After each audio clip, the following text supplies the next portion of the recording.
Good evening, Franklin Township. This is Bill Bowman, editor of the Franklin Reporter and advocate, joined by PJ Parker, the co-publisher and advertising director of the FRNA, and also Deputy Mayor Ed Potosnik, who is joining us once again for the fourth night and the final night from the Democratic National Convention in Chicago.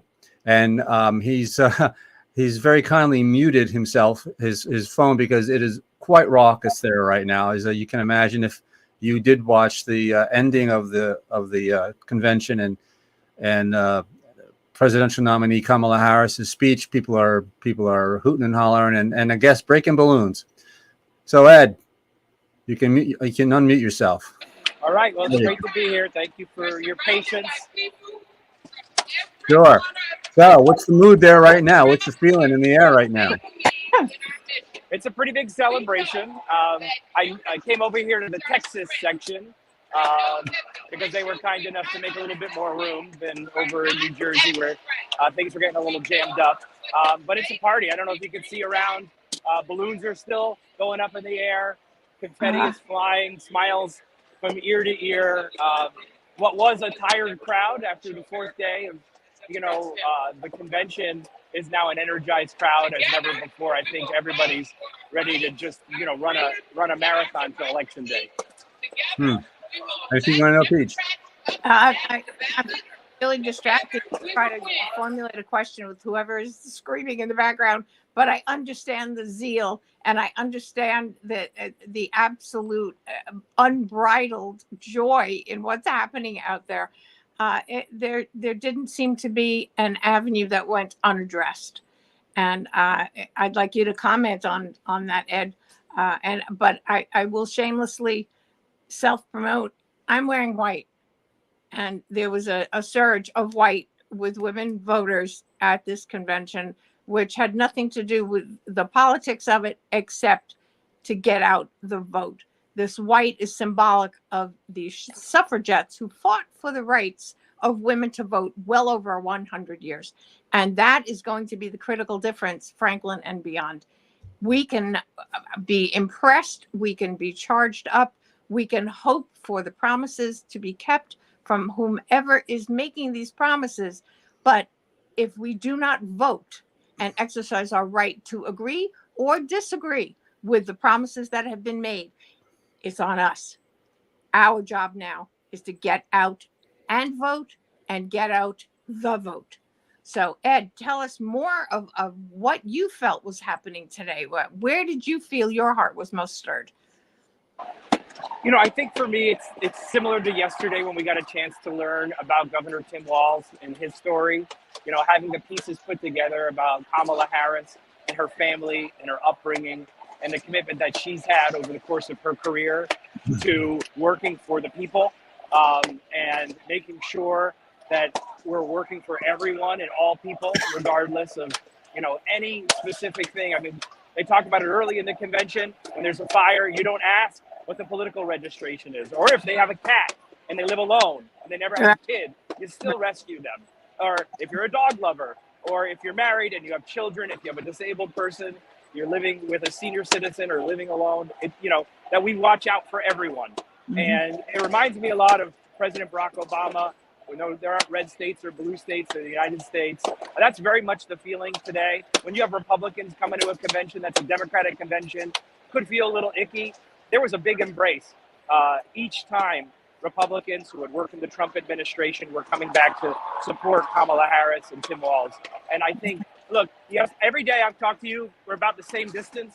After the convention, I'm going to just turn around. You can see what's happening around. Wow. People are not leaving. Exactly.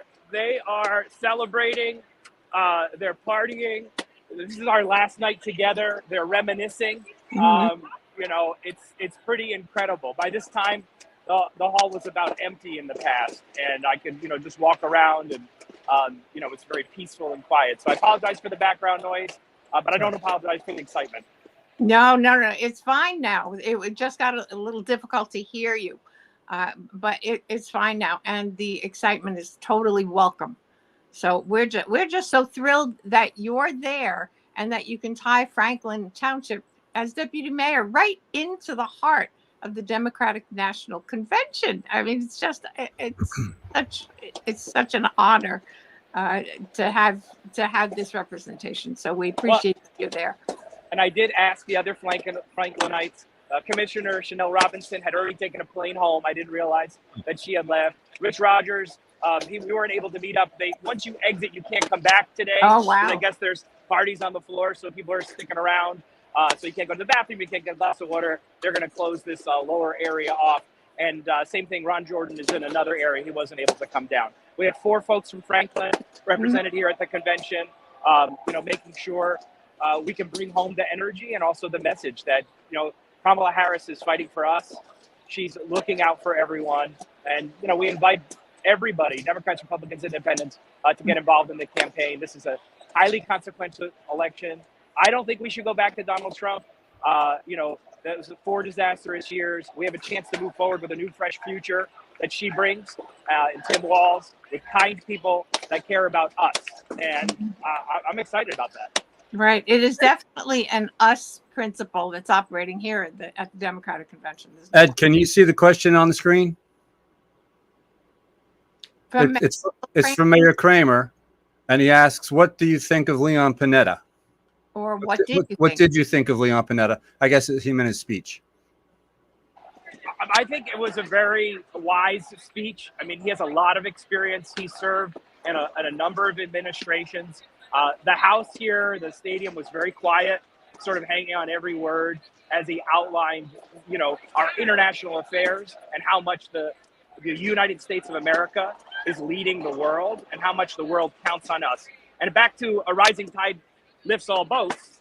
When the U.S. is successful, when we support other states and countries, to be successful, to be protected, like in the case of Ukraine, we protect Poland, we protect the EU, and we protect ourselves with the international cooperation. And I think he laid that out crystal clear. I don't think there's anyone here in the Democratic Party or supporting Kamala Harris and Tim Walz that doesn't believe she's the best person for the job. Mm-hmm. Well, I think that was very clear with this audience for sure. Bill? Yeah. I just wondered, again, as I ask you every night, was there one moment that stands out for you? I think it was when the nieces of Kamala Harris, the little grade school kids, came up and taught us how to say her name. I say her name.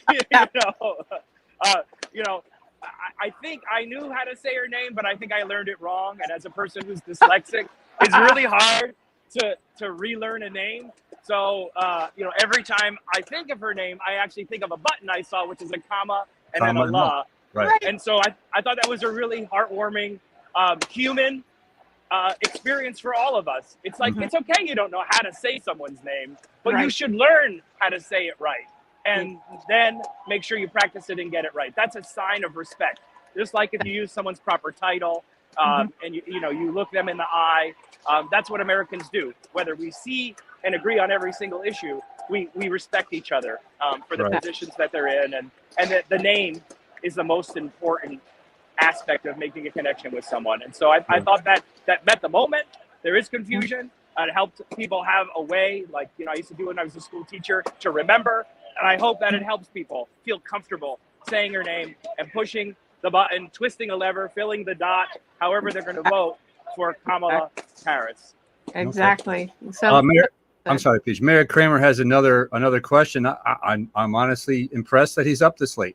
What about the people who spoke about how they were affected? Yeah, the different families, that was tough. I think each night there's a moment, since the first night when they had women who were unable to seek health care to save themselves from dangerous pregnancies, the husband and wife. And it's hard for me to talk about that moment. Every night there has been something like that where the screen goes black and you hear stories about Trump's disastrous policies and how they have set back families, set back Americans. And when they had that sort of tapestry among the different freedoms that are under attack, from education to women's choice for better reproductive freedom, that was another moment for me. That was very challenging. And then again, when we had, as a teacher, the number one cause of death of school-age children is gun violence. Violence, right? And when we had the heartbreaking stories and the courage of parents to come and talk about the loss of their children and teachers, gun violence in schools, I think America can do better. I know that Kamala Harris believes that. I know that Tim Walz is a Second Amendment supporter. There's a balance between supporting the Second Amendment and also protecting our children. And I think Democrats are willing to talk about it. They're not staying away from it because it's a divisive issue. It's an American issue. We need to protect our children so that they're not going to school and getting murdered with weapons of mass destruction. And that just means common sense gun laws that don't infringe upon the Second Amendment freedoms for things like hunting and self-protection. So, I was glad to see that, but also it's very hard. It's very hard. It's a reminder of how important this election is. I don't know if you can see it, but Mayor Kramer has I don't know if this is his last comment, but he says, "We're proud of you, Ed." Hey, thanks, Mayor. I appreciate it. I'm proud of you too. You do a great job as mayor. I love being deputy mayor this year and being a member of council representing Ward 1. The Democratic Party is right now a party for all Americans. It's not a party just for Democrats. We heard from a lot of independents supporting the Harris-Walz ticket, and we hope we can get more Republicans so we can put Donald Trump in the rearview mirror and move away from petty, silly conversations and self-interest and look towards the future. We have solutions to these problems. We have a solution to the bipartisan border package that would reform immigration, but Donald Trump stopped it. And there are so many things he stood in the way of like that that'll address real concerns that we have, that'll provide real solutions. And, it's going to take voters getting out there and saying no to the past and the drama and the chaos of Trump, voting for the Harris-Walz ticket, supporting the campaign to get out their friends, and making sure we can move forward to continue to have that sort of progress. Because I don't think we can afford to go back. I think it would just be a bad move for America on the international stage, but also our domestic policy, our own freedoms that are on the line. So thank you, Mayor. I appreciate it. This has actually been pretty fun to be here. This is the first time to be here with so many people, so that's kind of cool too. I'm usually the last one, and they're mopping under my feet. You can't see it. I sometimes shift. They make sure this place is very clean for the next day. Yeah. So you talked about independence and such. Do you think Kamala Harris, in her speech, do you think she spoke to those people, those independents, those sort of, I don't know how you could be on the fence at this point, but those folks who are on the fence? Fringe. It seems like she did. I mean, I think I was pleased to hear her talk about climate change and the energy and the environment, because that's such a big piece of what we experience in New Jersey as the most densely populated state, the fastest warming state because of greenhouse gas emissions and the amount of impervious cover we have. So that was good. She's not like running away from things that maybe, the far right has said, humans aren't causing climate change or anything else. But she's doing it in a way that also has an arm stretched where there might be more comfort. Like, no one should drink poisoned water. We shouldn't be poisoning our air or poisoning our land. And so I think she's communicated that in a way that doesn't seem, what's the right way to say, like super polarized or like somehow agitating. Protecting our land and protecting our earth, protecting our environment, it's in our interest for our public health. Exactly. It's not a Democrat or Republican issue. It's an American issue. And so I think she did that with every single issue. Exactly. Where, she didn't throw red meat, Democratic sort of, far left sorts of ways to describe common sense approaches to some of the problems that we all believe need to be addressed. And so I think that's really where it's beyond an olive branch. She's communicating in a way that communicates to all Americans, and that's what you want a president to do. She could be a Democratic president that meets the needs of every American. And I believe to my heart, and what we've seen, and what we've seen with the Biden administration, that's what we would get with a Kamala Harris presidency. So I think she's done a great job. I think she's addressed the we versus the I, and inclusion, that it is her presidency, her pending presidency, is not reflective of a political stance. It's the human stance. It's the American stance. It is what is going to benefit the people who live here, who observe the trials and tribulations that she so clearly addressed. So her ability to transcend the politic, I think, is going to work in her favor. From what I can tell, it's already working. I mentioned I've been checking the ratings. The ratings are very high for the Democratic convention. I think entertainment wise, having Pink come out, I think that song was beautiful. I don't know if that was was that her daughter or yes. or, yes. I mean, it was just so touching. Yes. That I raised my phone, I lit up my light, and people started doing that around the arena, and and that was right after we heard about gun violence, and that each of us are important, each of us matter, and we can only protect each other if we're willing to stand up to advance protections that have been sort of waiting, and people just haven't had the courage to stand up to the gun lobby.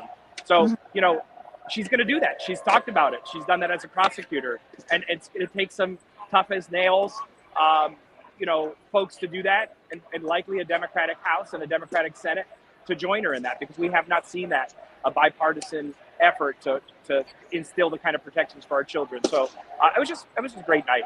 Yeah. Clearly. You are very optimistic. Democratic House and Democratic Senate. And thanks. It's just a pleasure to not be labeling.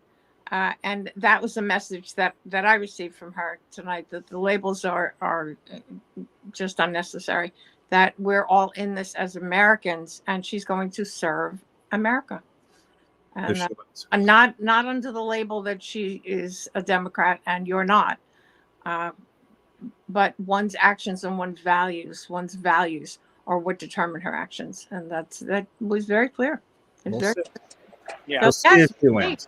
And we're thrilled at your enthusiasm and your articulateness. That's the word, that you covered so many of the aspects of what went on tonight and throughout the entirety of this convention. You were able to convey it to the rest of your hometown, Franklin Township.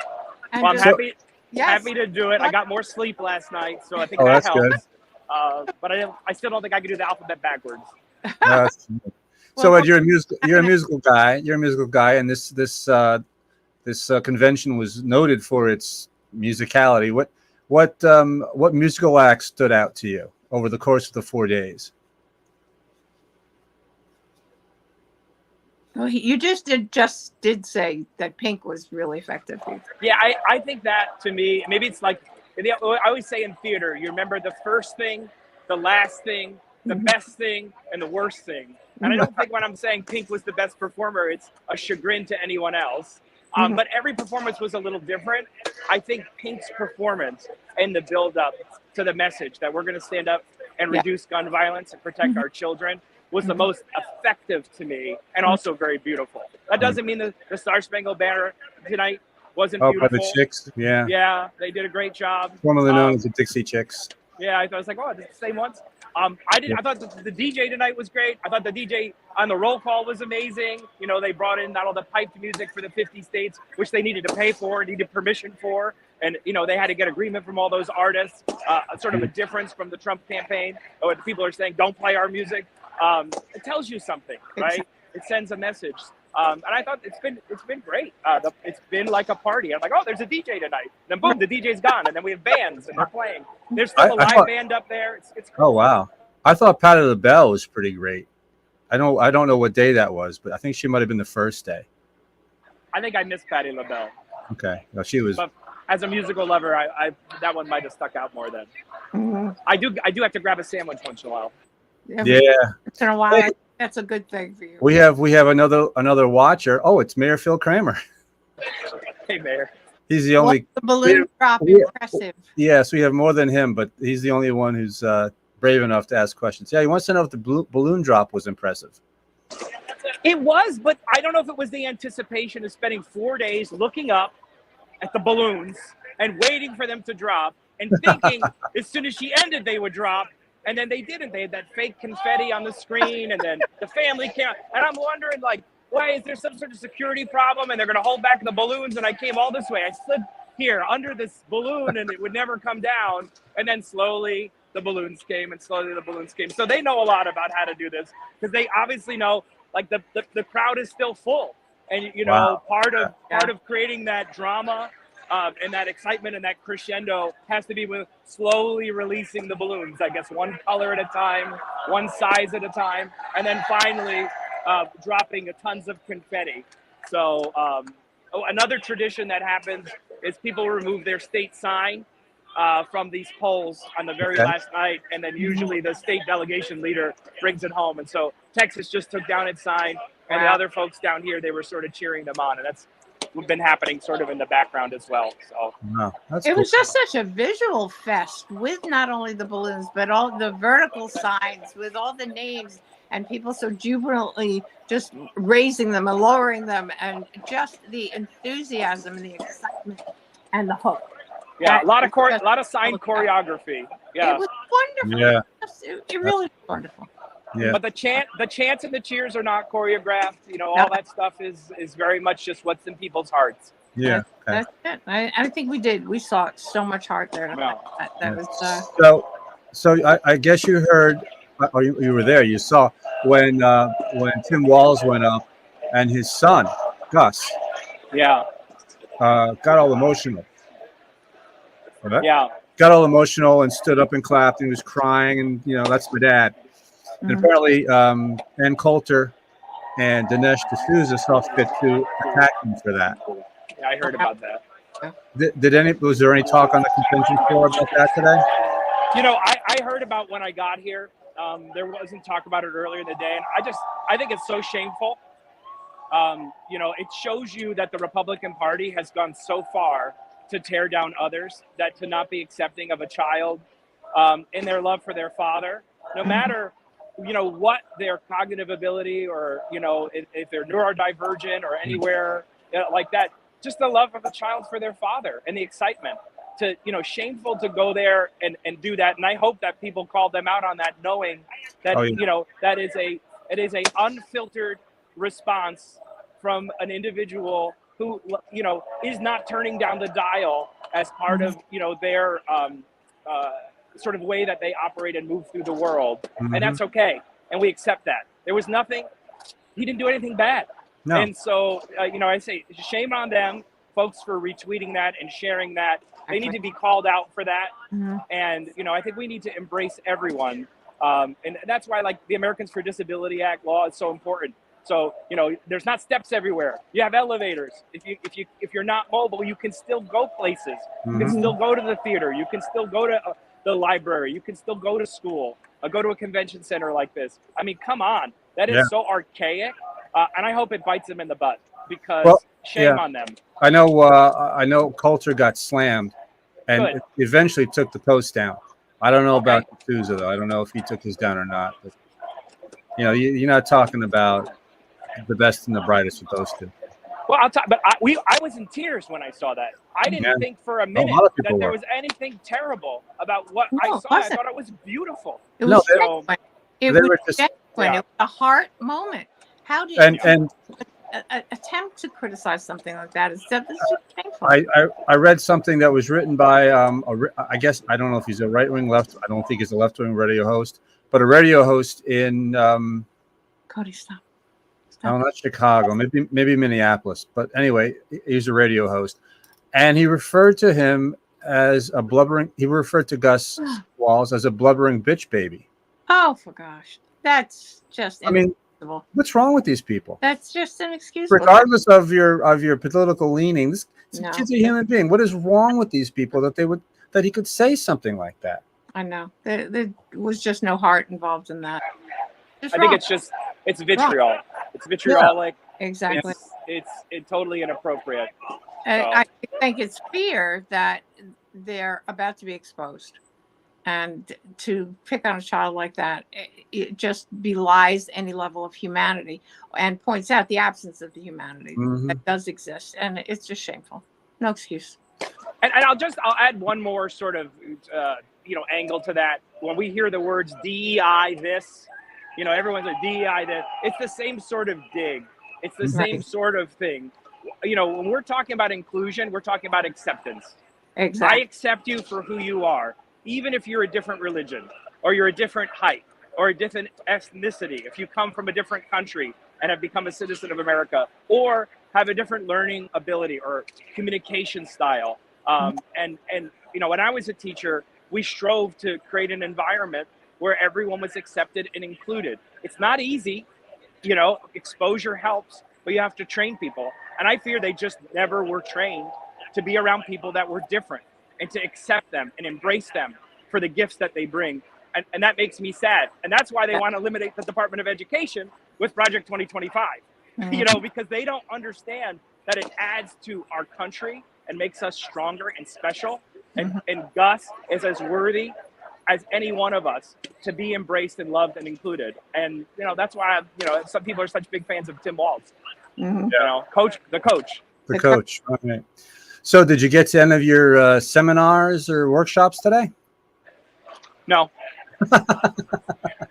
I missed a great picture too. There was supposed to be a big picture for the LGBT caucus. But everyone told me I looked too tired yesterday in my photos. So I went and picked up my credentials and went back to bed. I caught lunch, and then the lines getting in here have been so long. So I got here at like 3 o'clock. But it's okay. I've been to these conferences when they're just a conference and not all this sort of more political theater. And where we have more meaningful conversation and less speeches. So I didn't feel like I was missing anything. As I mentioned, it's not like learning sessions or educational sessions like you get at the League of Municipalities. It's more like speeches from folks within certain caucuses or communities. But I was getting some of the readouts from them because I had colleagues that went. So I thought it was more important to have energy than catch a cold or something. Yeah, I hear you. Go ahead, Peach. I was going to just say, what do you think is the overall tone and what people really found were their favorite moments? You've made it clear that you had a few favorite moments. Do you think that the general picture of basically one heart, one nation, indivisible, and that's what I got out of it. The aspect, he is just very committed to making every American feel important and valued and worthy. Yeah, I think that makes sense. I mean, in shorter words, more of like campaign slogans, to me, what stands out in everything that was, happening across the convention is freedom.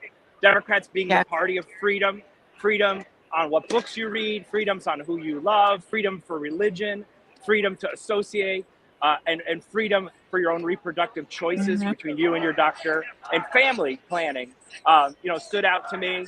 And then for Kamala Harris, the presidential nominee for the Democrats, and I hope the next president, for the people. When she said those 5 words, Kamala Harris, for the people, to me summarizes really everything that we saw throughout the convention and her career very, succinctly. And we could, of course, expound on that. But, those 2 F phrases, freedom and for the people, is really, I think, what this campaign is about. And you can add other themes like protecting our democracy, and ensuring that we have a strong standing in the international community, that we have strong border protections and a bipartisan bill that Donald Trump stopped. You can add all those other things in, but that helps to protect our freedom. And those are benefits for the people. And I guess I can make one more F word if I do 3. I like to do 3s. Future.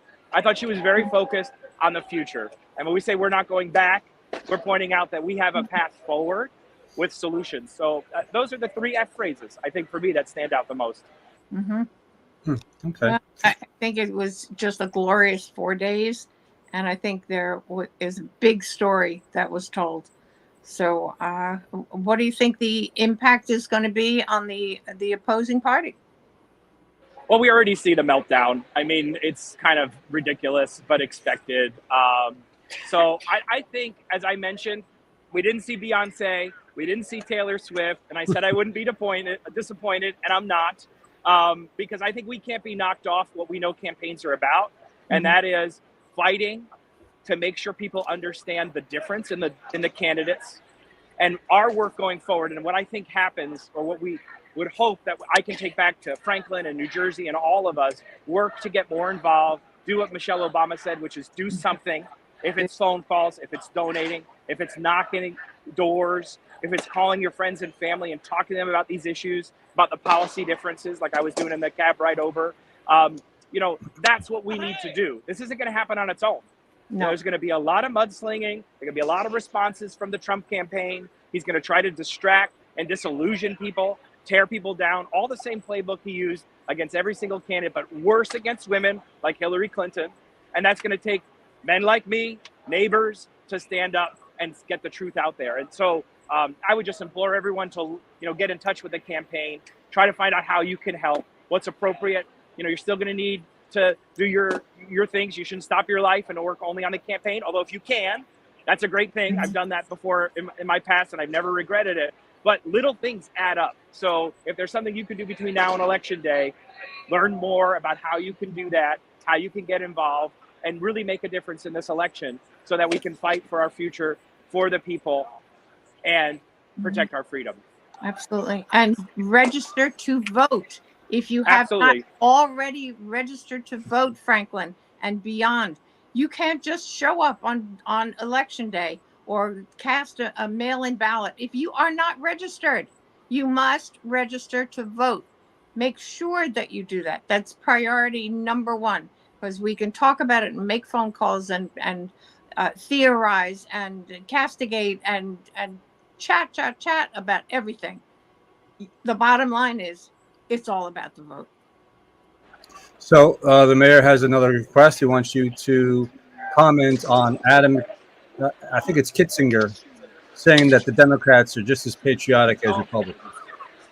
I mean, if you watched any part of this DNC and you thought that patriotism belongs to one party, I think that's hard to imagine. I mean, first of all, when they lined up all the members of Congress that had been in the military, I was standing next to a military veteran from I guess he was in the Navy, and we were right next to each other, fighting and cheering, fighting for, with, Of course, kind of doing all the things you do. The American flag doesn't belong to anyone. We all have differences of opinions in the party. And I think this convention showed that. Folks leaned into, all the things that the Republicans have basically said are just theirs. And, the idea that if you have an American flag on your house, that's probably a Republican, is ridiculous to me. But that's what some people think. And they stick it in these different places and wave it in your face as if somehow they're more patriotic. And I think they are patriotic, and that's great. But Democrats are patriotic too. They love their nation. They care about it. And as we've seen, the performance in the job creation sector, as Bill Clinton pointed out, Democratic presidents under their administration since 1989 have created 50 jobs to every one. So they can also get things done because they love our country. They love the people. They want to have economic prosperity. And, there's nobody here. I mean, I've got, what socks do I have on? Let's see. I have American flag socks on, Oh, nice. I had vote socks on yesterday. We Nice had people in funny hats. We Nice- are all Americans. So. Nice violation of the flag code there, buddy. Oh, is it bad? Well, I don't think it's official, all the right number of stars and things. Oh, okay. We'll go with that. It was a leading question from the mayor, which I appreciate. Yes, it was. And I think, it's okay for all Americans to be patriotic, but no one owns that. And I think that this convention demonstrates that. I think you got to start with how does one define patriotic, and that would lead you to the conclusions. Yeah. I mean, what does that actually mean? Does patriotic mean that you fly your flag, or that you go to conventions, or does it mean you extend your arms and hands out to those in need, in whatever capacity? There's your patriotism. It begins with the heart. It begins with the respect and the love for others, and the idea that therefore, unless God had a different plan for me, that could be me. And the compassion factor. That's the patriotism. It's the love of the country, but the love of the country is the love of its people. And I think we heard a lot of that tonight. A lot of that across the board. We're all in this together. So there is some talk among the more hardcore left that there was some dissatisfaction that a Palestinian wasn't invited to speak during the 4 days. Any chatter among the people you talked to about that? No. Okay.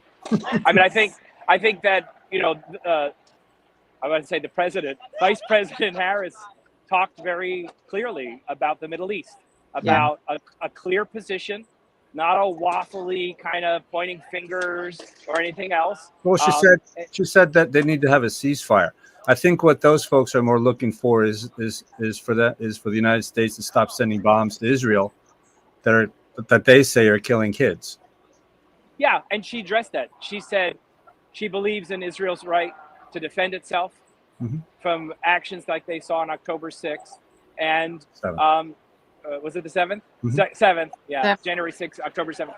And I think she was clear, and she wasn't, trying to mince words. She has a position. I think they're doing a really important thing by trying to advocate strongly to advance a position that might be more favorable in some ways, and I think we embrace that. That's a good thing. That's a great thing. But this is their convention. It's Kamala Harris's convention. She decides the speaker lineup. I think it was a great lineup. I didn't think they shied away from the issue. We heard from the families of folks that were captured in Israel. Heartbreaking story yesterday. The mother and father shared to bring home the hostages, a number of which are Americans. Biden has a plan. It's a 3-phase plan. Both Hamas and Israel have agreed to it in its skeleton form, but it's not actually getting to the, all through the details. And in the meantime, more people are dying. And I understand the aggravation and the frustration, but I don't think there was anyone here, even talking about that. We're here to nominate and celebrate the nomination of Vice President Harris. And these conversations will continue over time.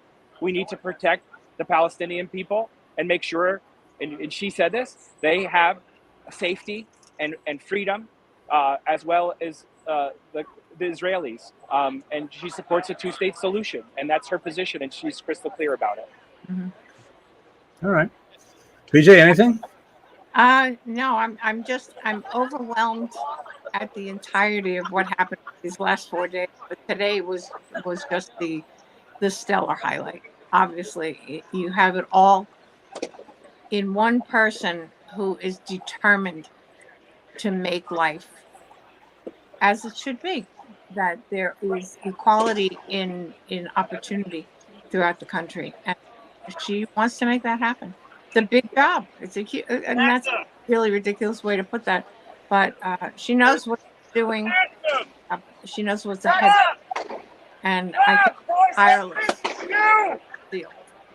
And it only happens if the election happens, and at the end of the day, people vote, right? They look at both candidates' position, they make a decision, make a plan, register, and then get there to vote. Whether it's in person, whether it's by mail, it's early in person, or on election day.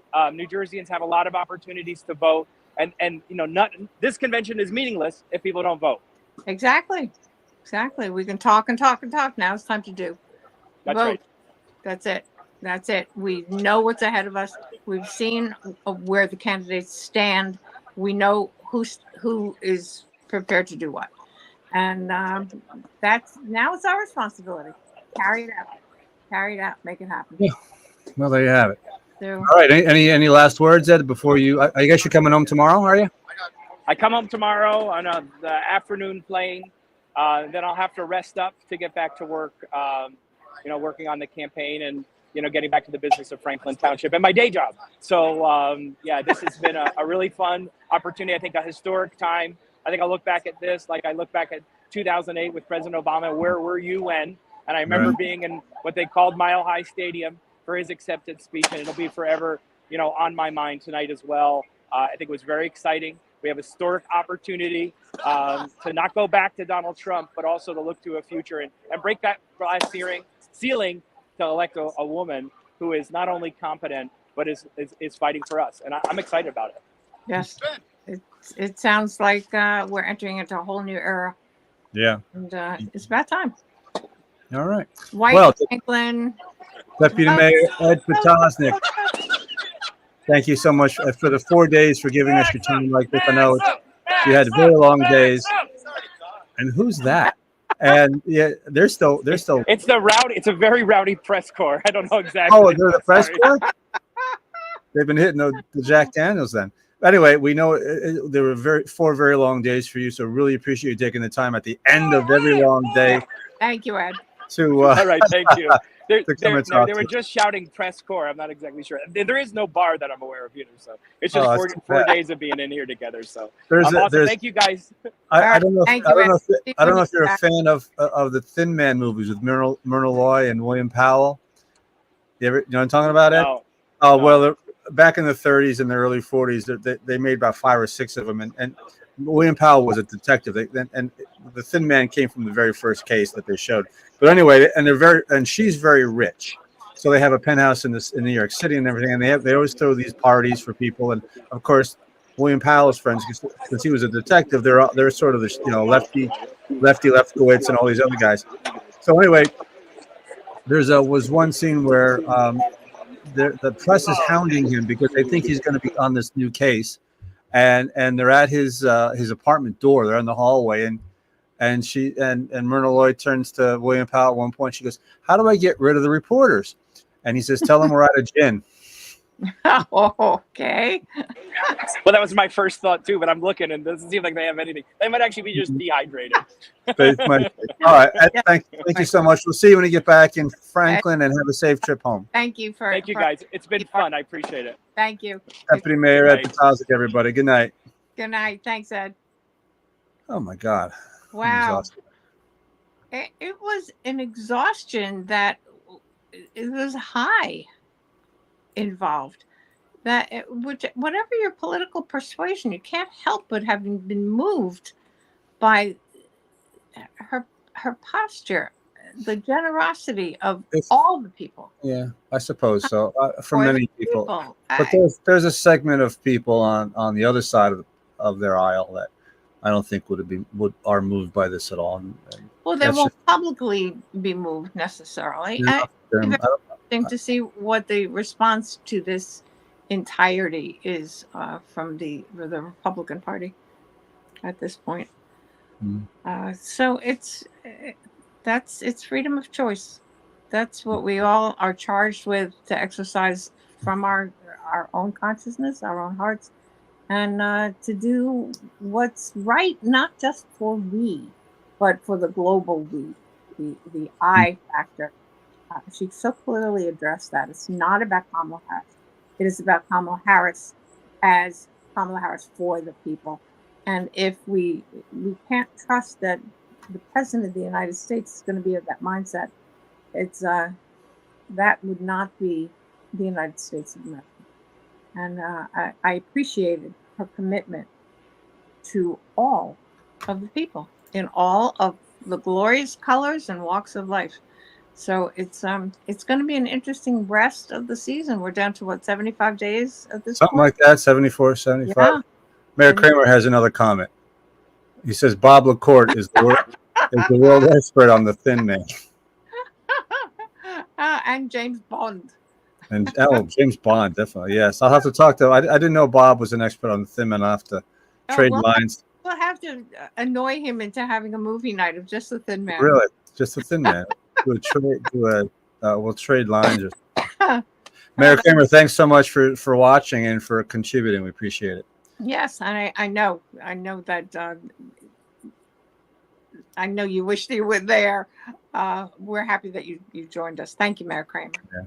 So, Franklin, as usual, if you want to know what's going on in town before anybody else does, your source is franklinreporter.com. That's our almost 11-year-old website at franklinreporter.com. And of course, that spawns the Morning Report, which is our morning email blast that goes into your inbox at 5 o'clock every morning. The day after, there is something written, some news that goes on right before the New York Times gets you.